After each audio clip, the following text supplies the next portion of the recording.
नमस्कार दोस्तों, आज के मुख्य समाचार में आप सब भाई बहनों का स्वागत है। आज 26 अगस्त बुधवार हो चुका है। ऐसे में देखते हैं आज शाम की क्या बड़ी खबरें निकल के आ रही हैं। तो फटाफट दोस्तों वीडियो को लाइक कर दीजिए। आपको सबसे पहले हम बता दें, आप सब लोगों को चिंता करने की बिल्कुल भी जरूरत नहीं है। सुकन्या समृद्धि योजना सरकार चला रही है, जिसके तहत जो बेटियां हैं उनकी शादी के लिए, उनकी पढ़ाई के लिए एक अच्छी रकम आप उसमें जो है जमा कर सकते हैं। और इसके लिए आप लोगों को शादी के वक्त या पढ़ाई के लिए चिंता की बिल्कुल भी जरूरत नहीं पड़ेगी। इसके बारे में विस्तार से बताएंगे कैसी है योजना और कैसे मिलेगा इसमें लाभ। साथ ही बढ़ते हैं एक और जानकारी की तरफ, आपको यह भी बताएंगे कोरोना के जो केस हैं वो इंडिया में इस समय कितने आ रहे हैं डेली के केस, तो इसका पूरा डिटेल से आप लोगों को जानकारी मिल जाएगी। साथ ही एक और बात बता दें, यहां पर पहले की तरह लॉकडाउन नहीं रहा, अब लॉकडाउन हटा दिया गया है। ऐसे में जो यहां पर यात्राएं शुरू हो चुकी हैं, ट्रेनों से भी यात्राएं हो रही हैं, साथ ही साथ बसों से भी यात्राएं शुरू हो चुकी हैं। तो इसमें अब बदलाव क्या देखने को मिला है वो भी आप लोगों को बताएंगे। साथ ही एक और बात बता दें, इस लॉकडाउन में आप लोगों को भारी भरकम जो है कीमत चुकानी पड़ेगी सब्जियों को लेकर के। एक बहुत ही ज्यादा कीमत जो है बढ़ती नजर आ रही है। बहुत सी सब्जियां हैं जो दिन ब दिन जो है तेजी के साथ महंगी होती जा रही हैं। आगे चलते एक और बात आपको बताना चाहेंगे, यहां पर एक ये अधिकारी महोदय हैं, दरअसल सिपाही से एसडीएम बन गए थे। ये इनका नाम है श्याम बाबू। ये बर्खास्त कर दिए गए हैं। फर्जी प्रमाण पत्र वगैरह इन्होंने लगा करके नौकरी पाई थी। दोस्तों 2016 में पीसीएस की परीक्षा हुई थी, उसी में अनुसूचित जनजाति का इन्होंने प्रमाण पत्र बना करके नौकरी पा ली, आरक्षण पा करके नौकरी पा ली। और ऐसे में आप लोगों को बता दूं, ये श्याम बाबू जो सिपाही थे और एसडीएम बन गए, तो ऐसे में अभी इनके दस्तावेजों की जांच हुई है और इनको बर्खास्त कर दिया गया है। आगे दोस्तों चलते एक और बड़ी खबर की तरफ, आपको यह भी साथ ही साथ बता ही दें, यूपी से एक बड़ी खबर आ रही है। 30 रुपए में दोस्तों कोरोना की दवा ये लोग जो है बांटते फिर रहे थे। 3 युवक और एक युवती भी साथ में है। दरअसल इनसे पूछा गया तो सामने जो चौंकाने वाली बात आई है, इनको यहां पर जो प्रमाण पत्र भी है वो भी पूछताछ में पता चला है कि वहां पर जो है अधिकारियों ने ही उनको दिया था। डीडीओ और बीडीओ ने, इनसे पूछा गया तो बोले डीडीओ और बीडीओ ने हमको अनुमति पत्र दे करके भेजा था। साथ में जब डीडीओ से बात की गई तो उन्होंने इस बात से इनकार कर दिया। बढ़ते हैं दोस्तों अगली बड़ी खबर की तरफ। एक और खबर आपको बता दें, यहां पर जयपुर से आ रही है। उत्तर जो पश्चिम रेलवे है वहां पर पूरी तरीके से जो है सोलर पैनल वगैरह बिछा दिया गया, यानी उत्तर पश्चिम जो रेलवे है वहां पर पूरी तरीके से सोलर पैनल बिछ गया है। अब यहां पर बिजली का जो किराया है ना वो बचत होगी, और ये थोड़ा बहुत नहीं होगा, करोड़ों रुपए की बिजली का खर्चा बच जाएगा। भारतीय रेलवे विभाग ने एक ये फैसला लिया है। यहां पर जानकारी के लिए ये भी बता दूं, 6973 जो है किलोवाट का सोलर पैनल लगाया गया, तो टोटल कितना 6973 किलोवाट का। आगे चलते एक और बड़ी खबर आपको बता दें, यहां पर दोस्तों सड़क पर दौड़ी है बस, तो खुश हुई है दोस्तों यात्री। अब यहां पर एक और बात, ऑटो चालक वगैरह के सामने मनमाना जो किराया देना पड़ता था उससे मुक्ति मिल गई। जी हां दोस्तों, जब भी बात आती है बसों के संचालन को लेकर के तो काफी लोगों को राहत मिल जाती है, क्योंकि आप जानते हो कहीं पर भी आप टैक्सी ऑटो करके जाते हो तो वो लोग किराया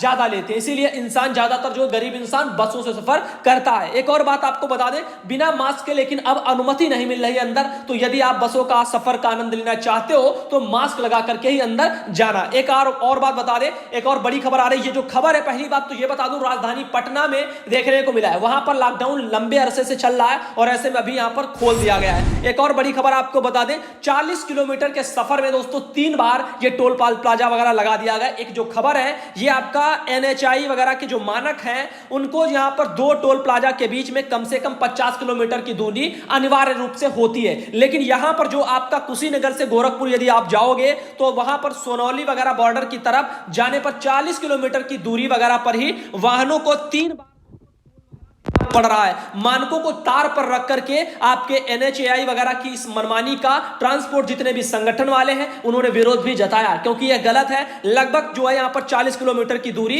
होनी चाहिए एक टोल प्लाजा के बीच की, लेकिन यहां पर 50 किलोमीटर के दायरे में तीन टोल प्लाजा लगा दिए गए। एक और बड़ी खबर की तरफ आप बढ़ते हैं, आपको बता दें, भारतीय रिजर्व बैंक की तरफ से यहां पर अनुमान लगाया गया है। रिजर्व बैंक ने कहा है कि अगले कुछ महीने तक लगते रहेंगे दोस्तों महंगाई के झटके। जी हां दोस्तों, यहां पर आपको बता दें, जो सब्जियां हैं वो आपकी महंगी हो जाएंगी, जो भी आपके अनाज हैं वो भी महंगे आप लोगों को दिख रहे हैं। ये ऐसा हो रहा है कि यहां पर अभी आप लोग देख रहे हो, एक तो बाढ़ वगैरह का सीजन चल रहा है, तो सब्जियां जो भी हैं, भूमि जो है वो बाढ़ के चपेट में आ चुकी है, तो इसके वजह से भी इफेक्ट पड़ रहा है और साथ ही साथ लॉकडाउन की वजह से तो बहुत ज्यादा इफेक्ट पड़ा ही है। अब ऐसे में आपको बता दें, आलू की कीमत 40-42 रुपया में चल रही है, कहीं कहीं 45 में भी चल रहा है। अब आप लोग खुद सोचिए, और प्याज की जो कीमत है वो 15 रुपये चल रही है। तो ये जो उतार चढ़ाव है ये आपको किसकी वजह से मिल रहा है? कोरोना संक्रमण की वजह से। तो आगे तैयार रहिए महंगी सब्जियां खाने के लिए। बढ़ते दोस्तों एक और बड़ी खबर की तरफ। आपको बता दें महाराष्ट्र सरकार ने ट्रांसपोर्ट वगैरह को दी है बड़ी राहत। तो यहां पर महाराष्ट्र सरकार ने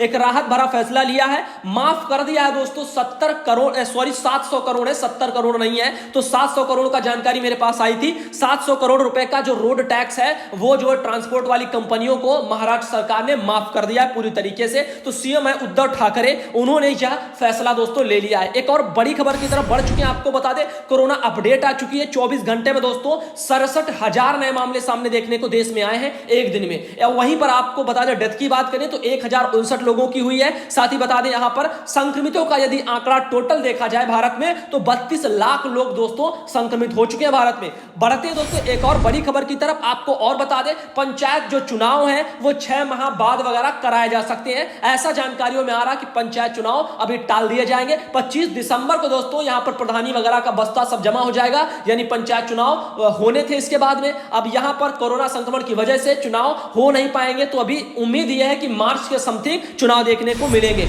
एक और बड़ी खबर की तरफ हम पहुंच चुके हैं अपनी मेन खबर पर, यानी चिंता नहीं करनी है और बेटी के पिता हैं तो टेंशन मुक्त होने के लिए खुलवा दें अपना ये खाता यहां पर बेटी का। तो सुकन्या समृद्धि योजना है, इसमें कैसे जो है लाभ आपको मिलेगा आइए हम आपको बताते हैं। जैसे कि आपको बता दें सार में कुलदीप सिंह अपनी 5 साल की बेटी का भविष्य सुरक्षित करना मान लीजिए चाहते हैं, और पर वह तय नहीं कर पा रहे हैं कि उन्हें सुकन्या समृद्धि योजना में निवेश करना चाहिए या इससे बेहतर कोई दूसरी योजना भी है जिसमें भी जो है ब्याज समय के साथ घटता जाता है। तो बता रहे हैं आप लोगों को पूरी जानकारी, बने रहिए इसमें। तो आपको बता दें कुलदीप सिंह जैसे मान लीजिए एक उदाहरण स्वरूप है, वो जानना चाहते हैं कि क्या उनकी 5 साल की बेटी के लिए सुकन्या समृद्धि योजना एक अच्छी योजना होगी। दूसरे पिताओं की तरह 32 साल के कुलदीप सिंह भी अपनी बेटी का भविष्य सुरक्षित करना चाहते हैं। हालांकि वह या जो है तय नहीं कर पा रहे हैं कि उन्हें सुकन्या समृद्धि योजना में निवेश करना चाहिए या इससे बेहतर भी कोई दूसरी योजना हो सकती। तो हम आपको बताते हैं यहां पर आपको क्या करना। दरअसल बता दें वर्ष 2015 में सरकार ने बेटी बचाओ बेटी पढ़ाओ एक अभियान चलाया था। इसी के तहत बच्चियों के बेहतर भविष्य को प्रोत्साहित करने के लिए सुकन्या समृद्धि एक छोटी सी जो है योजना भी आ गई थी SSY के नाम से। सुकन्या समृद्धि जो योजना है किसी भी दूसरे बैंक जमा की तरह निश्चित आय योजना है, जिसमें हर साल पैसा जमा कर सरकार द्वारा घोषित ब्याज हासिल किया जा सकता है। इस योजना में निवेश करने पर आयकर कानून जो है 80C के तहत कर जो है छूट भी मिलती है, लेकिन इसके लिए शर्त यह है कि एक जो है वित्त वर्ष में 1.5 लाख रुपए से ज्यादा निवेश ना किया गया हो, यानी 1.5 लाख से ज्यादा एक साल में पैसा नहीं जमा किया जाएगा। इस समय सुकन्या समृद्धि योजना की ब्याज दर जो है वो 7.6% है। तो तमाम छोटी बचत योजनाओं में सबसे अधिक है ऐसा बताया जा रहा है, क्योंकि 7.6 तमाम योजनाओं में इतना परसेंटेज ब्याज नहीं मिलता है। साथ ही बता दें इसके बारे में और जानकारी, खाता कैसे खोला जा सकता है, यानी बच्ची के नाम से यह खाता पोस्ट ऑफिस या बैंक की किसी भी शाखा में खोला जा सकता है। खाता खोलते समय बच्ची की उम्र 10 साल से कम होनी चाहिए। यह खाता बच्ची के माता पिता या कानूनी तौर पर उसके अभिभावक खोल सकते हैं, और इसके लिए सुकन्या समृद्धि योजना खाते का फॉर्म भरना पड़ता है, जिसमें बच्ची के जन्म प्रमाण पत्र के अलावा उसके अभिभावक की पहचान के लिए पासपोर्ट, आधार या पैन या फिर जो है आपका एड्रेस प्रूफ वगैरह के लिए उनके पासपोर्ट, ड्राइविंग लाइसेंस या दूसरे बिल की जरूरत वगैरह भी पड़ती है। खाता खुल जाने पर बच्ची के लिए पासबुक जारी किया जाता है। एक बच्ची के नाम पर एक ही खाता खोला भी जा सकता है, यानी बच्ची के माता पिता दोनों उसके नाम पर 2 अलग अलग खाते नहीं खोल सकते, क्योंकि लोगों को लालच होगा, बोलेंगे 1.5 लाख जमा कर लेंगे, बच्ची बड़ी होगी तो परसेंटेज पर ब्याज ज्यादा मिल जाएगा। ऐसा नहीं होता है, एक बच्ची को एक ही लाभ मिलेगा। इतना ही नहीं, एक परिवार में सिर्फ 2 बच्चियों के नाम पर ही सुकन्या समृद्धि योजना का खाता खोला जा सकता है। अब यहां पर एक और शर्त है, ऐसा नहीं कि आपके 4 बच्चे हैं, आप चारों बच्चों को सुकन्या समृद्धि का लाभ देना चाहते हो, ऐसा भी नहीं है। यहां पर 2 ही बच्चों को मिलेगा। अब बता दें इतना ही नहीं, एक परिवार में यदि 2 बच्चियां हैं तो उनके नाम पर सुकन्या समृद्धि का खाता खोला जा सकता है। तीसरी बच्ची को इसका लाभ नहीं मिलेगा। हालांकि इसके अपवाद भी हैं, जैसे दूसरी बार महिला द्वारा जुड़वा बच्चियां अगर पैदा होने या पहली बार 3 बच्चियों के साथ एक जो है एक साथ पैदा होने पर उन सबको लाभ मिलेगा कि नहीं, तो इसके बारे में अभी विभाग ने कुछ भी कहा नहीं है फिलहाल के लिए। और बता दें निकासी को लेकर के, सुकन्या समृद्धि योजना खाते के 21 साल पूरे होने पर ब्याज के साथ धन की निकासी की जा सकती है। धन की निकासी पर किसी तरह का टैक्स नहीं देना पड़ेगा और निकासी के लिए आवेदन पत्र के साथ पहचान पत्र, नागरिकता प्रमाण पत्र और आवास प्रमाण पत्र आपको देना पड़ेगा। अगर 21 साल पूरे होने पर पैसा जो है नहीं निकलेगा तो खाता सक्रिय रहेगा पर ब्याज नहीं मिलेगा।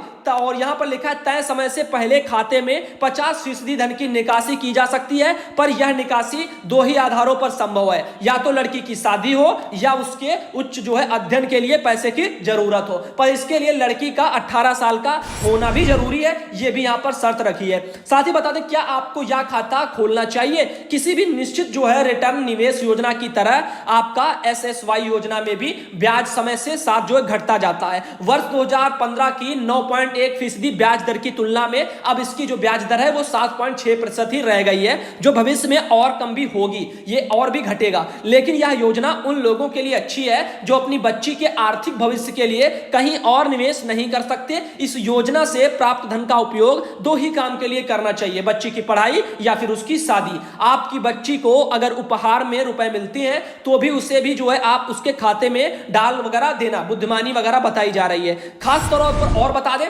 विशेषता वगैरह क्या है, विशेषताएं जो है पात्रता को लेकर के कब जो है शुरू की जा सकती है, यानी जन्म से 10 साल की उम्र तक ये आप योजना शुरू कर सकते हैं। न्यूनतम सालाना जो है जमा पैसे भी जो है यहां पर लिखे हुए 1,000 रुपए ही लिखे हुए हैं न्यूनतम सालाना। अधिकतम सालाना जमा वगैरह है यहां पर आपके 1.5 लाख रुपए, यानी 1,000 साल में 1,000 रुपया जमा करना बहुत ही जरूरी है, और हर कोई साल में 1,000 तो वैसे भी जमा कर देगा। अधिकतम भी यहां पर लिखा है 1.5 लाख, 1.5 लाख से ऊपर कोई जमा नहीं करेगा।